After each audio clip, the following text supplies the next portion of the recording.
Hey, it's Zane here with you, and welcome back to my channel where I love to talk about empowerment, wellness, and freedom. Now, today I want to address the question as to whether or not the great Australian dream is dead.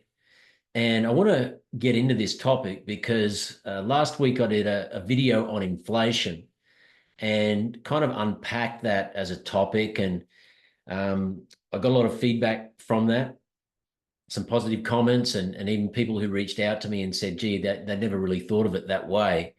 And so today I want to kind of extend that conversation and get into how this relates to the situation around housing and the housing crisis that we have right now in this country, and some of the solutions I believe that exist moving forward, certainly that I'm participating in and that I'm getting my kids involved in, and a lot of people I know who are also pivoting and moving in this direction as well. So what I've done is I've created a few notes here, and I want to get into this topic today because it is a very, I guess, relevant discussion to where we are now. And it's not just in Australia. Obviously, the great Australian dream is also the great American dream, and the great Canadian dream, and New Zealand and the UK as well. Basically, every free Western nation that exists, we've always had that, I guess, sense that we have the opportunity, or that, I guess, in sense of entitlement that we should be able to build a life for ourselves that involves having our own home. We can lay our roots down. We can have a family. We can have some stability in our life, some financial security, and also look forward to a comfortable retirement where, all things being equal, we can basically own our own home outright and we can enjoy the golden years of our life.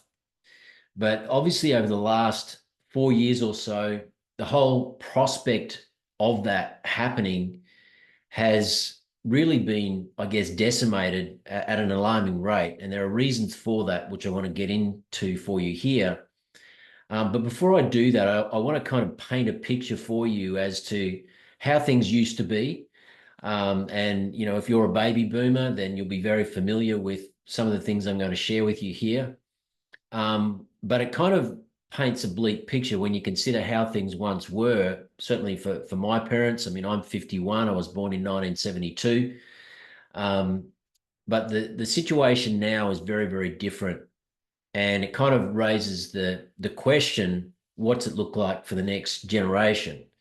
And I have three daughters. They are in their 20s now. And thankfully, my eldest daughter has recently bought her first home with her partner, but she would be one of the fortunate few. Really, I think for most young people now who are, entering the workforce and the career, thinking about perhaps at some point having a family, really the prospect for those young people coming through now of owning their own home, it really doesn't look great unless, of course, they win the lotto, or they're in the top 5% of income earners, and they're fortunate enough to I guess, forge a career in a industry that enables that. Maybe they're going to come up with the next best business idea, and they'll earn enough income to be able to own their own home. But other than that, it's really going to come down to inheritance. And they're not really going to have the opportunity to own their own home until their parents pass on, for the lion's share of young people. And so this is a big issue. It's an issue that's near and dear to me. And, I really, my intention today is just to give you, I guess, some perspective so that you can start thinking about, what it is that is causing this, and to, I guess, consider your own situation, and maybe to start thinking about, given that the world is changing geopolitically, economically, a lot of things are now becoming more and more digitized, including money. We need to start thinking about the future, and how it is that we can now move into this new economic situation and benefit from it for the good of ourselves and our families. So the first thing I want to do is kind of highlight the current problem that we're in right now when it comes to housing in this country.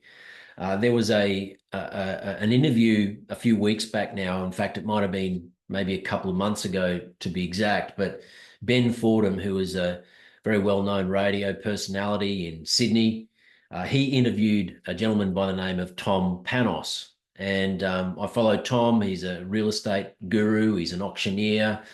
He's a real estate trainer. Trains a lot of real estate agents on how to build successful businesses. But he was being interviewed by Ben Fordham on his Talkback show, and they were talking about the Australian housing crisis and really painting quite a big bleak picture for people who are currently not in the housing market, and also for the future of young Australians. And Ben really pointed out that so many people now are basically just giving up on the prospect of owning their own home because they just know that it's too far out of reach. And so they're not even really thinking about, saving for a deposit or trying to, go without things in order to make sacrifices because they feel that, hopefully down the track, they'll be able to own their own home. Many people just realize that it's insurmountable now. There's just no chance they're going to be able to do it. And, Tom pointed out that for a young person now coming out of university, in a place like Sydney, which is obviously the biggest city in Australia, but it also happens to be the most expensive in terms of housing. For a young person who's gone through school into higher education, graduating from university, looking forward to a career in their early 20s, for them to just be able to save a deposit for a home at Sydney's prices, which I'm going to highlight for you here in a moment, it would take them 40 years just to save a deposit based on the average annual income, and 20 years for an apartment. And so, when you consider this, you don't have to be Einstein to work out that, this is going to have a big impact on the family unit. And, foundational to a free country and a country like Australia, which has really been built on the nuclear family over the generations. There's some big changes coming, because if you can't lay down your roots and have a roof over your head, and have some stability in your life, then how on earth can you have a family and raise kids? So most young people are struggling, just to take care of themselves and to move out of home, let alone to think about the prospect of having a family. So all of this is tied into the housing crisis that we're in. And just want to talk about some stats here, which are quite alarming. In 1970, in Sydney, and when I say Sydney, it's just kind of a city that everybody's familiar with, but the truth is that Melbourne and Brisbane, Perth, Adelaide, they're really not that much further behind when it comes to these statistics. So just because I'm talking about Sydney, it doesn't mean that it's any easier anywhere else.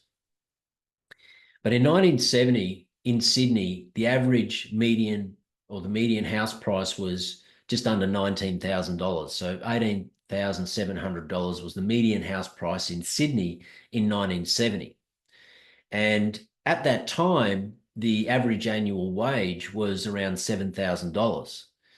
So to buy a median priced home in Sydney, if you're an average income earner back in 1970, it equated to around about 3 times your income.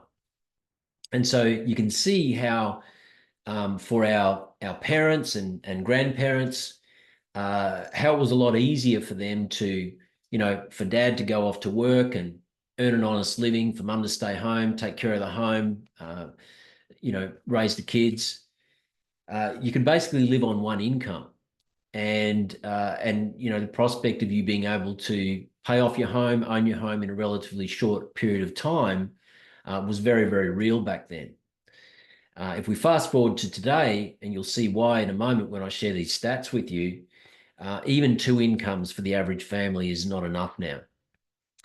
And back to these statistics, in 1990, that median house price in Sydney had 9 to 10x'd. So in other words, the median house price in Sydney in 1990 had become $180,000. In 1990, the average annual wage in Sydney was $30,000. So the house price represented about 6 times the average annual wage. Fast forward to today, the median house price in Sydney is now $1.6 million. $1.6 million. It's just staggering to think about that. But $90,000 is the average wage. $90,000 with a house price of 1.6. So it's about 17 times in Sydney. 17 times the average annual income to own a home in Sydney. And it's not that much better in, Melbourne, Brisbane, Adelaide, Perth. It's about 12 to 13 times in those cities.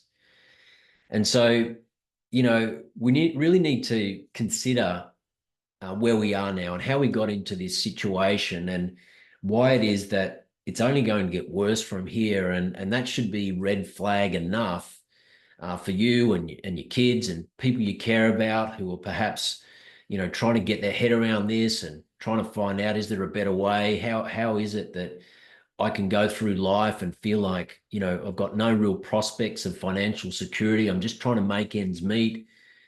So the prospect of saving or owning my home is just nothing I can even afford to consider because life has just become so challenging. This is the time where we have to start thinking outside the box. And that's what being empowered is all about. It's about saying, well, to yourself, hey, there's got to be a better way. What are the smart people doing now?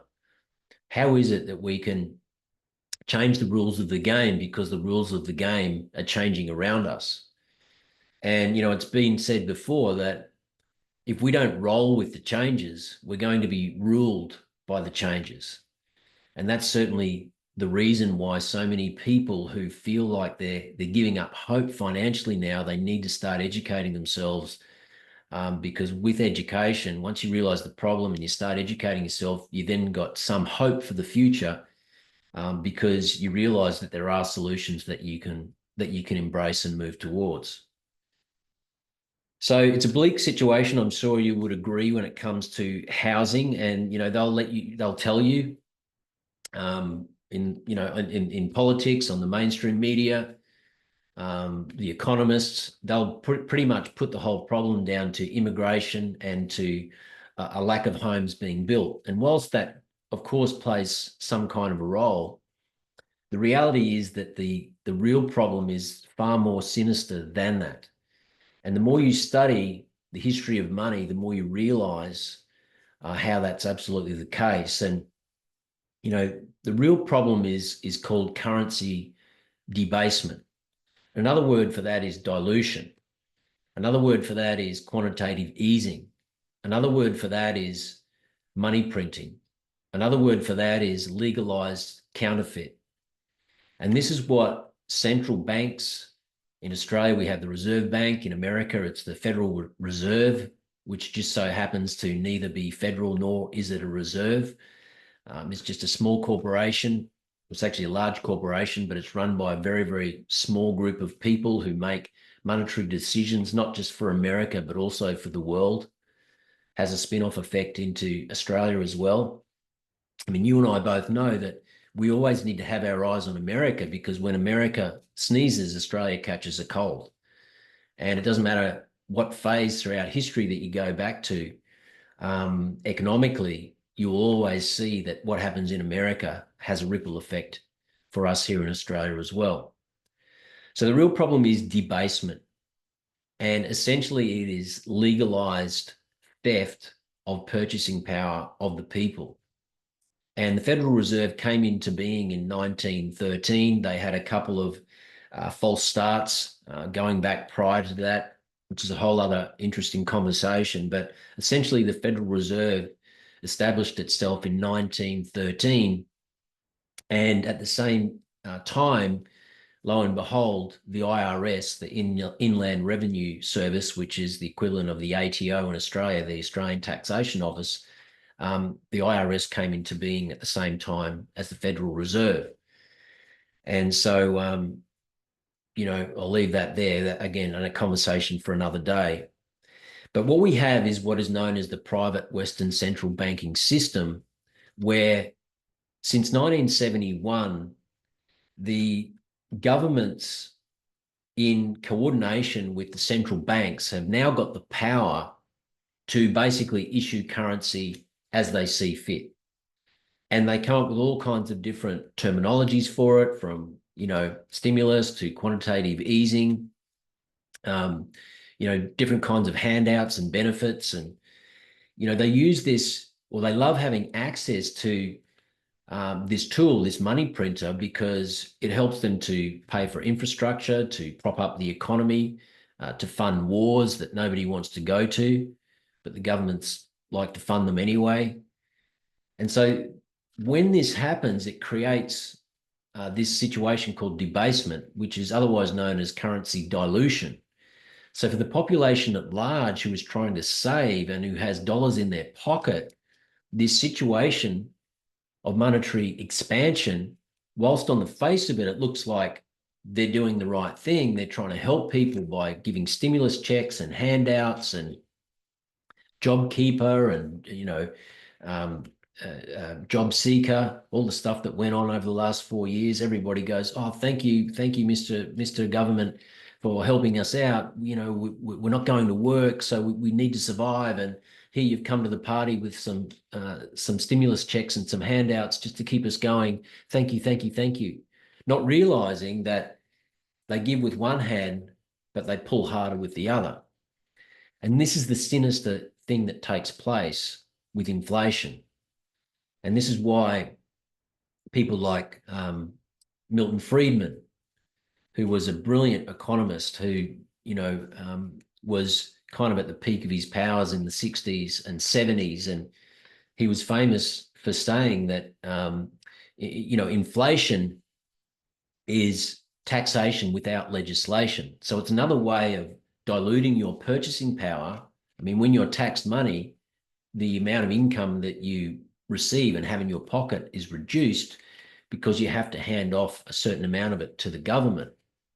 In the same way, if prices go up, the income that you have in your pocket, if prices go up due to monetary expansion, you basically can buy less stuff. So it has the same net effect, whether you're being taxed more or whether your purchasing power is being diluted more. Essentially, the end result is the same. It's just that when they have periods of heightened monetary expansion, those prices tend to go up at a far more accelerated rate, and we really start to notice it. And so how does all this tie into housing? When we have monetary expansion at a huge rate, an accelerated rate like we've had over the last 4 years, all of that extra liquidity in the system has to find a home. And the first place that liquidity goes is into asset classes. And Australia, we have a love affair with property. And so when all of this liquidity comes into the system, it tends to find itself first and foremost into the real estate market, also into the stock market, and in recent times into the cryptocurrency market as well. And so for anybody who doesn't own any assets in any of those markets, then when those markets are inflating at an alarming rate, as they have done over the last few years, I mean, house prices have doubled in many areas, and in really highly desirable areas, they've even done a lot more than that, tripled and even quadrupled in some cases. So people who are trying to save for a home now, they're getting absolutely crushed financially and left behind. Their savings are being decimated.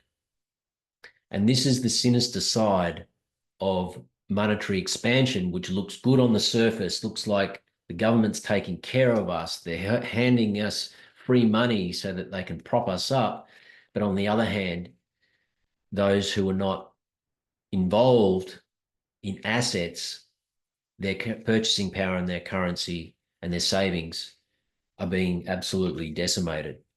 And so a young person now trying to save for a home, or anybody who's been locked out of the housing market since 2020, if you were trying to save for a deposit in 2019 and you'd planned on buying a home in 2020, and just say it was a $500,000 home and you were looking to put down a 20% deposit, so you and your partner were looking to getting close to saving up $100,000 as a deposit for that home.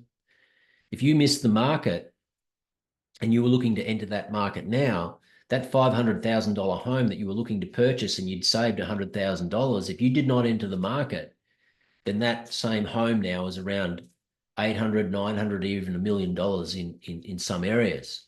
And so instead of you having that 20% deposit that you had, or that you were on the cusp of having in 2020, 2019, you now can buy half the home that you could back then.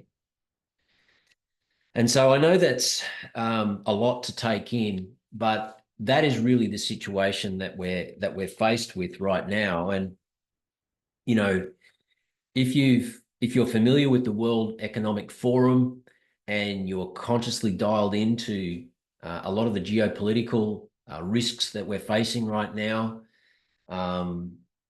you'll know that the World Economic Forum, on its own website, it states that their great reset, their 2030 vision, is to have the people of the world owning nothing and being happy. And when I say the people of the world, I'm talking about the masses, the largest factions of society who don't have access to any hard assets. Those people who are very much dependent on the system, who are just living week to week, hand to mouth, just making ends meet, unless they're making smart decisions now that is protecting their purchasing power for the future, not only will they never be able to own their own home, but they're also going to be, I guess, ruled or swept up in this new world order, this new great reset system where there's going to be a surveillance digital currency. It's known as UBI, Universal Basic Income. It's going to be a socialist type setup. And it's got nothing to do with being a conspiracy. You can read all about it yourself on the World Economic Forum website. So this is a very real path that we're heading towards at an accelerated rate. And you can see all of the red flags starting to appear now. You can see what's happening in the US, being a presidential year, and at all costs, they don't want this outsider getting back into office who really stands for freedom. And so, we are in, I guess, a very crucial phase now between now and the end of this year. Obviously, there's a lot going on politically in our own country. A lot of people very, very dissatisfied with our own political establishment. But we need to have our eyes on America, and we need to be paying very close attention to what's going on economically and financially. And that should give you, I guess, the impetus to start educating yourself at a deeper level, if you're not already, so that you can start protecting your financial security. And if you're not in the housing market, I believe that there are definite avenues that are going to make life easier to be able to move in that direction. This is why I'm getting my children involved in these markets, because I know that moving forward, if they're just trying to save for a home, they're just not going to be able to get there doing it that way. So hard assets is really what it comes down to. And, this is not financial advice in any way, shape or form, but my thesis and my opinion, based on all of the study that I've done over the last 3 or 4 years, really diving down deep into the rabbit hole, also based on my own personal experience and what I've been doing since 2020 to protect myself, my purchasing power, my financial security, and that of my wife and my family. This is what I'm doing, and this is what I believe that anybody who is thinking towards the future should be seriously considering for themselves. You need to be involved in high quality stores of value. A store of value is somewhere that you can put your money knowing that it's still going to be there into the future. And when you consider that the greatest store of value that's ever existed historically has been gold, which has always been money for some 5,000 years. And in 1970, $35, 35 US dollars, was the value of 1 ounce of gold. And today in 2024, that same ounce of gold is about 2,500 US dollars. And you can do the maths and convert that to Australian dollars, but it's gone from $35 an ounce US in 1970 to $2,500 for the same ounce of gold in 2024. So again, you can see how it's not that the price of gold's gone up. The gold is still the ounce of gold. If you had in 1970 in your backyard buried 1 ounce of gold and right next to it buried 35 US dollars, and you've waited all this time and you go back there now and you get your shovel out and you dig up that dirt, you've still got the ounce of gold, but that $35 is not going to buy you much at all. Whereas the ounce of gold, you can go and get yourself $2,500 worth of stuff. So if you had have just kept the $35 and you didn't buy the ounce of gold, well, you can see that your purchasing power has been decimated over that period of time. And so that's a long-term view, 1970 to 2024. But you can see how this is all really accelerating now, because since 2020, they've really kicked up this monetary expansion policy, and now we're entering a phase of hyperinflation where the wealth gap is only going to get wider and wider and wider. So number one is real estate. Real estate is obviously, Australians have a love affair with it. I own real estate.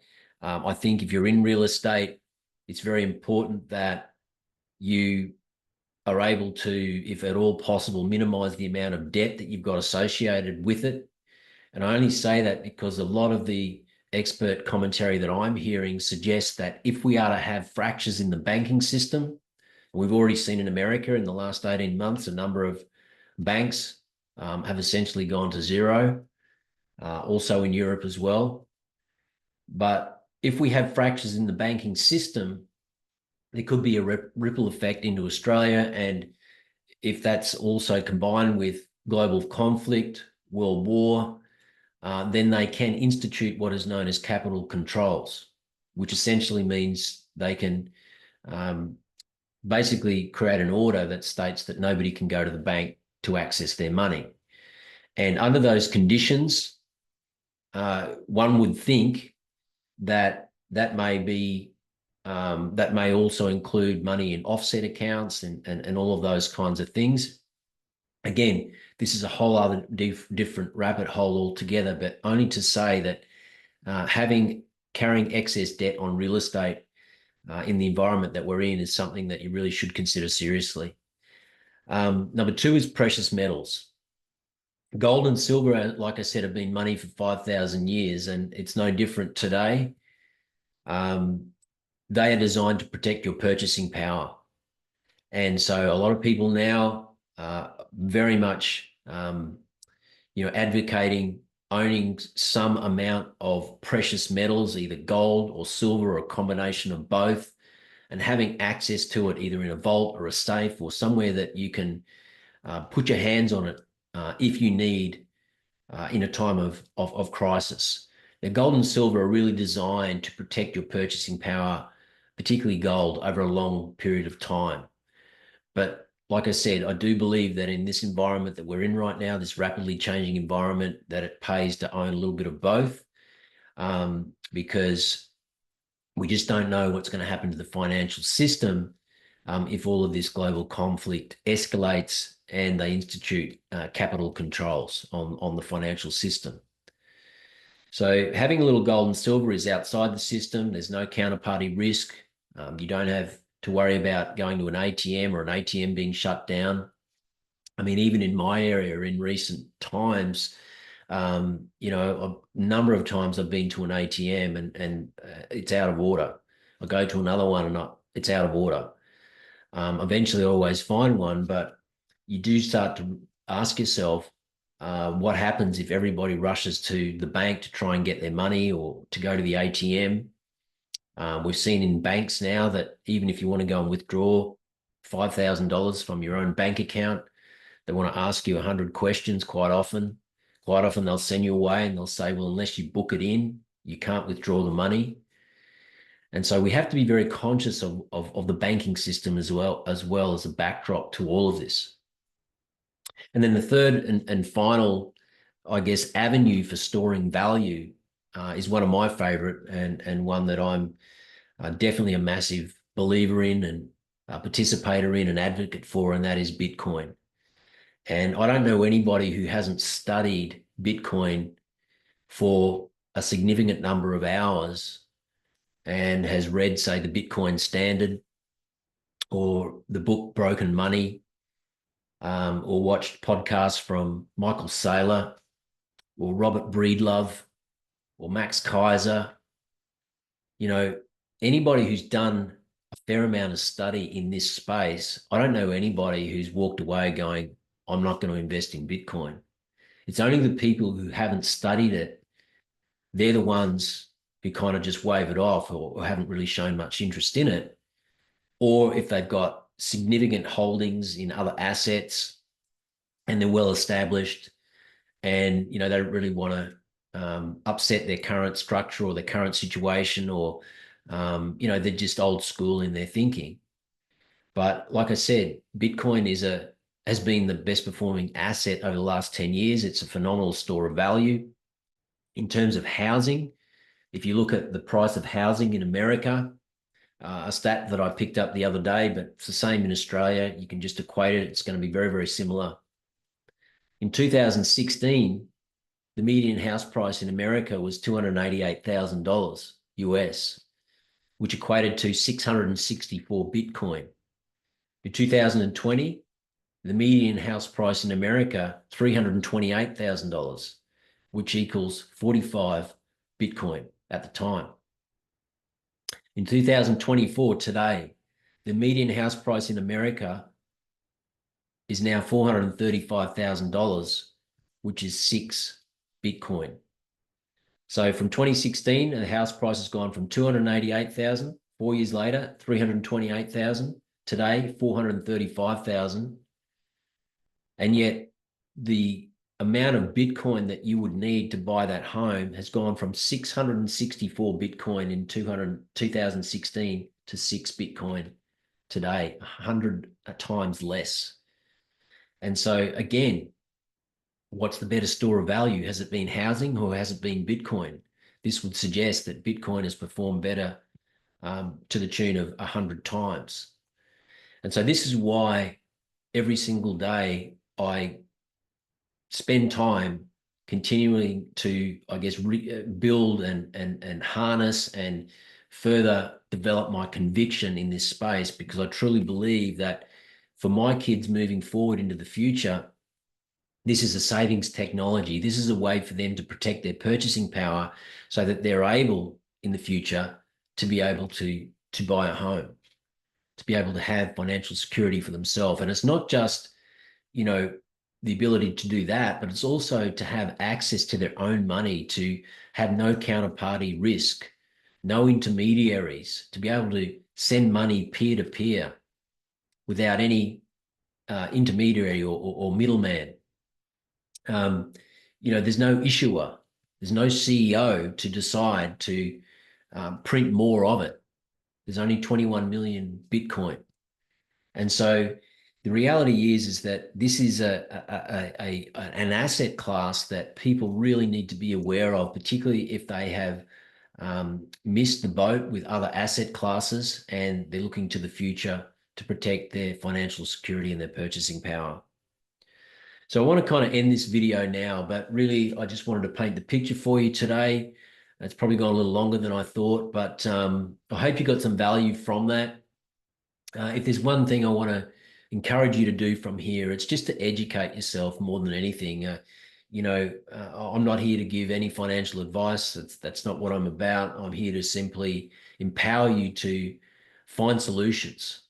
And there's always solutions. There's solutions in terms of our health and our wellness. There's solutions in terms of how we manage personal situations, our business, different roadblocks that we face throughout our lifetime. And there are always solutions when it comes to managing our finances and being more empowered in that space as well. So I'm going to leave it there today. A lot to take in, I'm sure, but I want to thank you for listening. If you've made it this far in the video, please give me a like, give me a subscribe. I'm going to be talking about all sorts of different topics, not always finance, not always housing. Even though I'm a huge advocate for gold, silver, real estate, and Bitcoin, for me, that's just a means to an end to have a great life, to create financial security and financial freedom for myself and my family. And so they're tools that we need to be dialed into and aware of, and very topical right now. And I know there's a lot of interest in these things. And there's experts that are far greater than I in this field. And, you can educate yourself for as long as you like on YouTube, and really tap into some great education if that's what you're looking for. But again, I want to thank you for tuning in. I'm going to leave it there today. And again, subscribe, give me a like, and I look forward to seeing you in the next video. This is Zane signing out. Till next time, stay strong and live well. Bye for now.